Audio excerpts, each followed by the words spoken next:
a full coaching reset, a rookie quarterback at the center of the storm, and a new head coach with a reputation for reshaping offenses around his signal caller, not forcing the signal caller into a rigid system.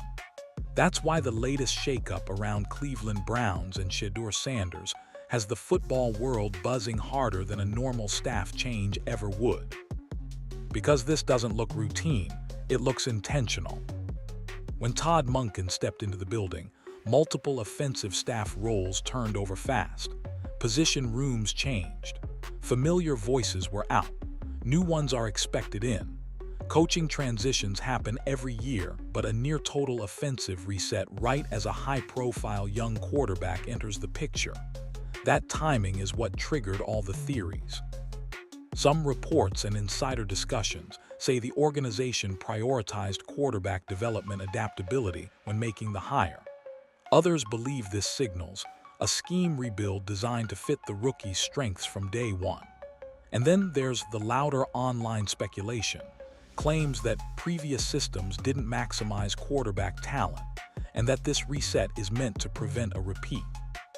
Important here, those sabotage-style claims are fan theories and commentary, not proven facts, but they're driving massive engagement. Add in the background noise, coordinator tension rumors, debate over the previous regime under Kevin Stefanski, and questions about how quickly a young quarterback should be elevated. And suddenly, this isn't just a coaching hire story anymore. It's a direction of the franchise story. What makes Monken such a fascinating piece in this puzzle is his track record with very different quarterback styles. Pocket passers, gunslingers, dual threats. His offenses have historically adjusted to the player, and that's the exact trait supporters say gives this move real upside. In this breakdown, we're going to separate confirmed changes from online speculation, explain why this coaching reset is being viewed differently than past Browns turnovers, and dig into what a Monken-built system could realistically mean for Shedeur's development. Because if this reset is truly quarterback-first by design, the ripple effect could be bigger than anyone expects. Coaching turnover by itself isn't shocking in the NFL.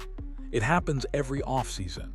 But the speed and scope of the offensive staff changes around the Cleveland Browns is what made people stop scrolling and start asking questions. Multiple offensive position roles tied to the previous regime under Kevin Stefanski turned over in a short window. Receiver room voices changed. Pass game support roles shifted. Coordinators and assistants linked to the prior structure moved on or were replaced. That kind of near-clean offensive reset usually only happens when a new head coach wants full system control from the ground up. And that's exactly what many analysts say this looks like. When Todd Monken came in, reports suggest the priority wasn't just play calling, it was development infrastructure. Not just what gets called on Sunday, but who teaches it Monday through Saturday. Several insiders have described the hire as development first, especially with a young roster and a high-attention rookie quarterback in the building. Now, this is where online commentary starts going further than confirmed facts. Some creators are calling it a purge. Others say it's a targeted rebuild. A few go as far as claiming it proves the prior structure was fundamentally broken. The truth is more grounded. New head coaches often prefer their own teaching voices, terminology, and drill structure. That's normal football behavior, even if the internet turns it into drama. Still, timing matters. Because when a major staff reset happens right as a quarterback like Shedeur Sanders enters the picture, fans naturally connect the dots. They start asking whether this wasn't just a change, but a setup. And that leads directly to the next question everyone's debating. Why Monken specifically was the choice to lead that reset? The reason this hire is getting more attention than a typical coaching change comes down to one thing: quarterback adaptability. Supporters of the move keep pointing to Todd Monken's history of building offenses around very different quarterback styles, not just plugging quarterbacks into a fixed template. That distinction, matters more than fans realize. Across his stops, Monken has been part of systems featuring traditional pocket passers, aggressive vertical throwers, and mobile playmakers. Analysts often describe his approach as player fit first, meaning the scheme bends to the quarterback's strengths instead of demanding the quarterback bend to the scheme. That reputation is a big reason his name kept coming up in development-focused coaching searches. Football insiders discussing the Cleveland Browns hire repeatedly highlighted two traits: scheme flexibility and teaching range. Not just play design, teaching translation. The ability to explain concepts differently to different QB types. That's a major development factor that rarely shows up in box scores but shows up constantly in coaching evaluations. You'll also hear his supporters cite the variety of quarterback profiles he's worked around, from high-volume passers to dual-threat MVP-level systems. As proof, he doesn't need one specific archetype to succeed. Critics counter that coordinator success doesn't always translate cleanly to head coach success. That debate is fair and ongoing. What connects this directly to Shedeur Sanders is playstyle overlap, timing throws, pre-snap reads, quick processing, controlled aggression. Commentators who like the fit say those traits align well with flexible, spacing-based offenses and layered read concepts, areas Monken-coached systems have leaned into before. Now, that doesn't guarantee results. Development is never automatic, but it explains the optimism spike. And it's exactly why a new theory started spreading fast in fan circles. The idea that this entire staff reset wasn't random at all, but quarterback-centered by design. This is where the online conversation turns from analysis into theory. A growing number of commentators and fan creators are floating the idea that this coaching reset was designed specifically to build the best possible development path for Shedeur Sanders. You'll hear it phrased dramatically: system built for him, staff cleared out for him, even the offense is being rebuilt around him. Important line here: that is speculation, not a confirmed internal statement from the Cleveland Browns. What is confirmed through multiple interviews and insider reports is that quarterback development was a major factor in hearing Todd Monken. That part is grounded. The leap from development priority to entire purge for one rookie is where theory begins. So why are people connecting those dots so aggressively? First, timing. New coach arrives, right arrow offensive staff turns over quickly, right arrow rookie QB with massive spotlight enters the building. That sequence naturally fuels pattern detection. Second, Monken's reputation for quarterback-tailored systems makes the story feel plausible.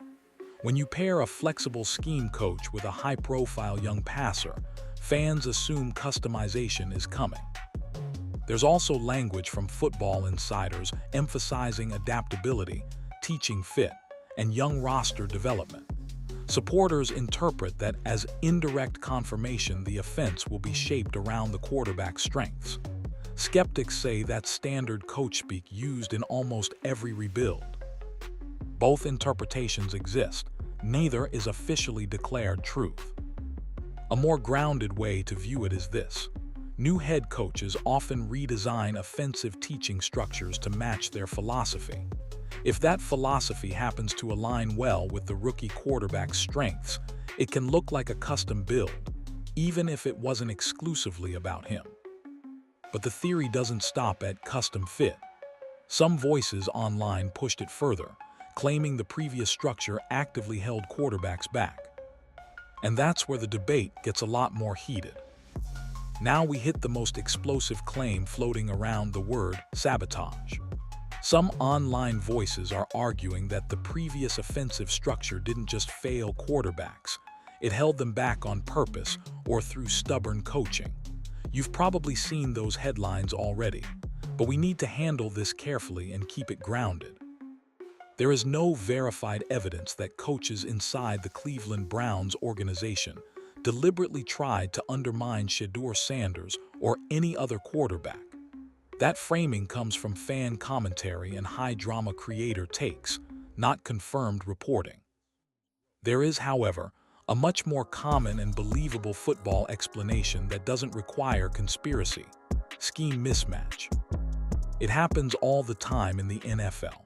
A coaching staff runs a system built for one quarterback archetype, then personnel changes, but the system doesn't adjust fast enough. The result looks like regression, hesitation, or the QB can't play, when in reality it's poor fit, not sabotage, just rigidity. Analysts often call this the square peg problem. Quarterbacks thrive when three things align: teaching language, play design, and decision timing. If even one of those is off, development slows. If all three are off, fans start using words like ruined and wasted. But inside buildings, it's usually labeled more simply: bad fit, slow adjustment, wrong structure. Supporters of the new regime under Todd Monken argue his biggest strength is avoiding that trap. They say his history shows willingness to reshape concepts around player traits. Critics respond that every new staff promises flexibility in February. Proof only shows up in October. That's the real dividing line here: philosophy versus execution. Still, the sabotage narrative gained traction because of another layer of drama: reports of tension and disappointment around other coaching figures during the transition. And once internal politics enter the story, speculation multiplies fast. As if the staff reset and quarterback development debate weren't enough, another layer added fuel to the story: reports of frustration and uncertainty around veteran defensive coach Jim Schwartz during the transition period. That detail turned a football discussion into a politics discussion almost overnight. According to multiple insider radio segments and league reporters, there were reports suggesting Schwartz was disappointed not to land the top job and that his future role was briefly unclear during the shift. Key phrase there: reports suggesting, not an official team conflict statement, not a verified internal standoff.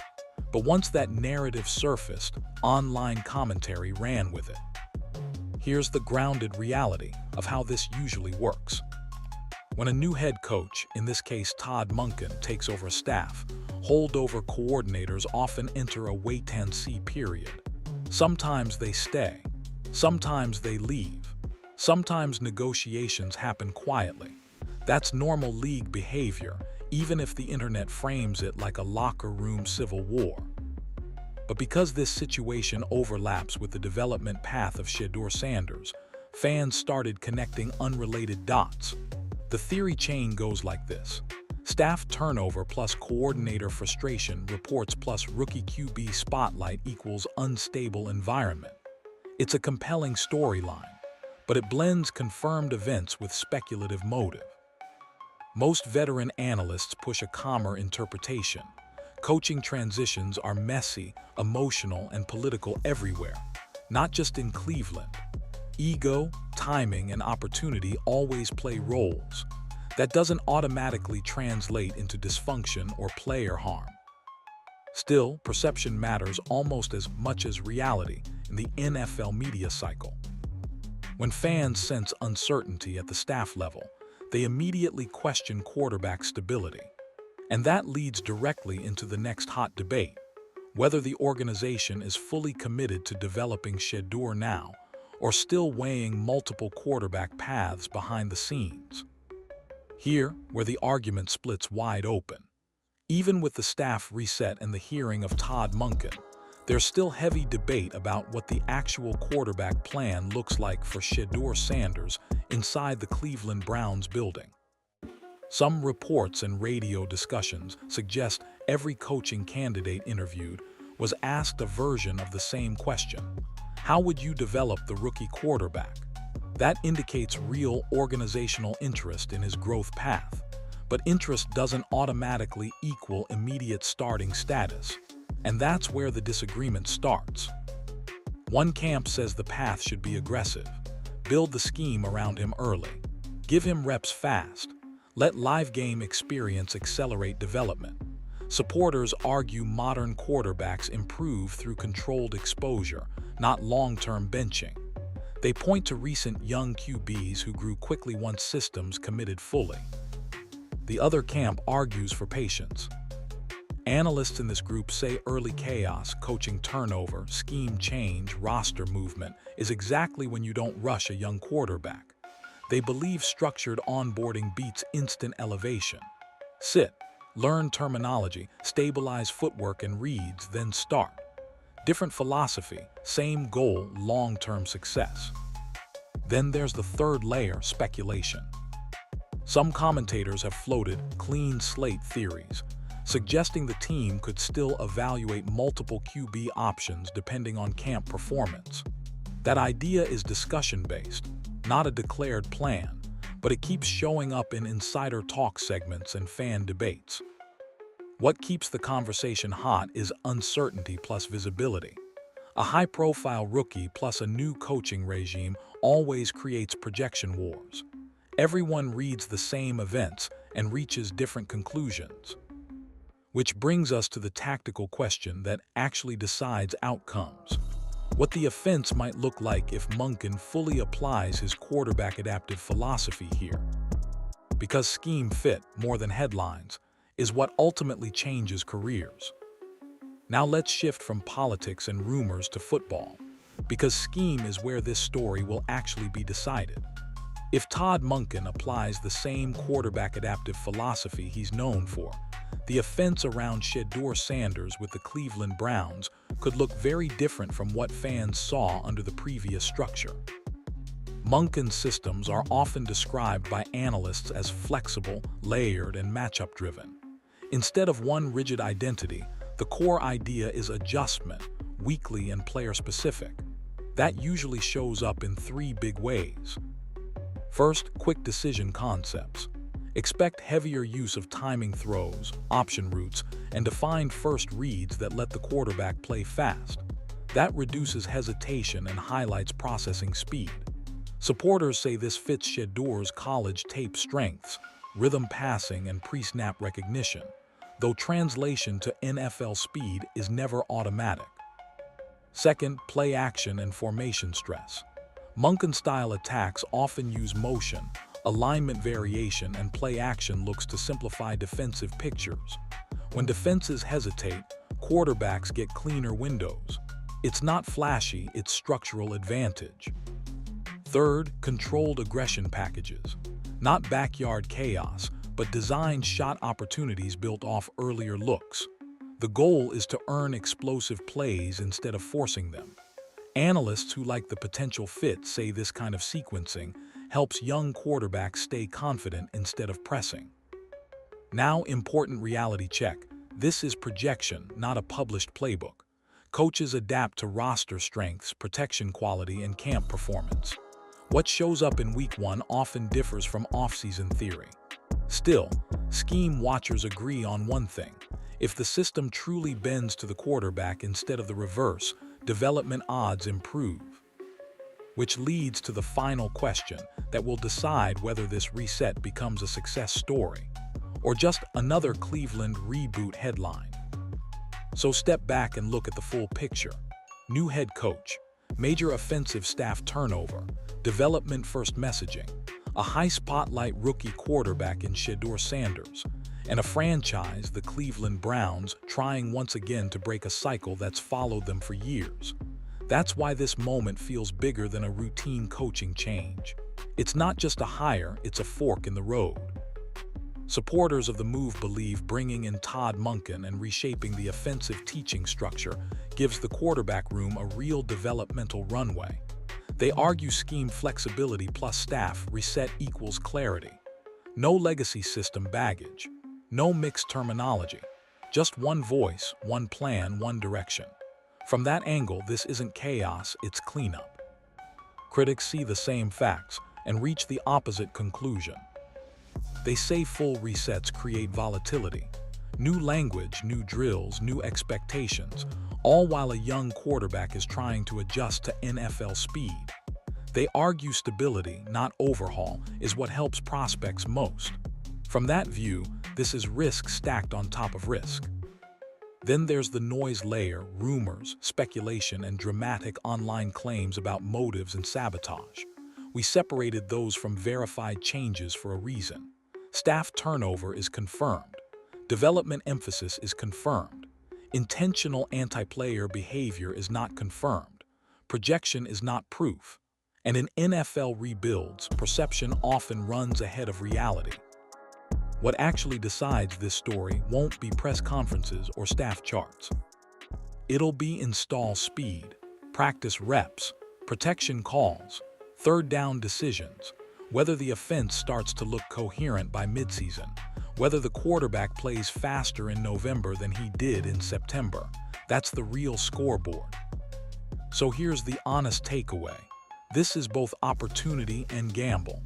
A quarterback-centered reset can accelerate growth or amplify instability, depending on execution. Reset or risk? We're about to find out which one it becomes.